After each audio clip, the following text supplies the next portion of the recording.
Hello guys, so for today's video, naabot nagbigda si Lola dito sa RCS guys, nga di akalain guys, kasi may bibilhin ako ng kunti lang guys, 3 piraso lang.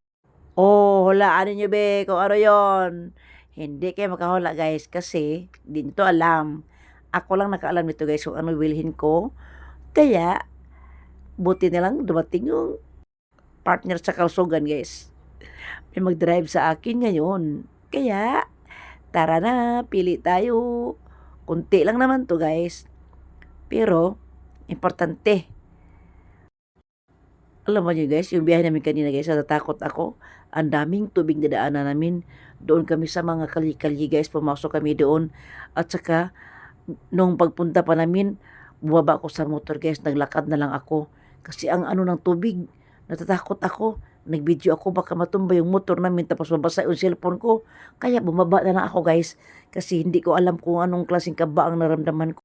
Pinagsisihan ko yun, bakit ako sumama pa doon. Buti na lang, magaling na pala mag-drive yung partner ko. Hindi na katulad dati nga ano, kaya niya pinalusot yung motor namin nga maraming tubig. At saka nakasunod kami sa malaking truck. Ah, di ba delikado guys? Delikado masyado yun. Grabe naman yun. Nag-alala tila ako doon guys, grabe.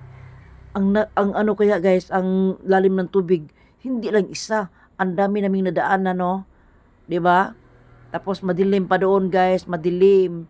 Kakaiba doon sa dilakaran namin guys. Ay, dinaanan pala, grabe. Ito kasi si Barney guys, pinatid niya yung binili niya sa Lazada na ano, yung paghilot sa likod. Diyos ko Lord, bakit di na paayos yung kalsada na yon, ang pangit-pangit talaga doon kami. Okay lang guys kung maliwanag, madilim, grabe. At marami pang aso, at marami pang mga bata ang magtakbo-takbo doon guys. Tapos walang ilaw, grabe naman. Ang ilaw malayo-layo lang, nasa bahay lang. Ganon, ganon doon guys. Kaya, buti pa hindi ko sumama.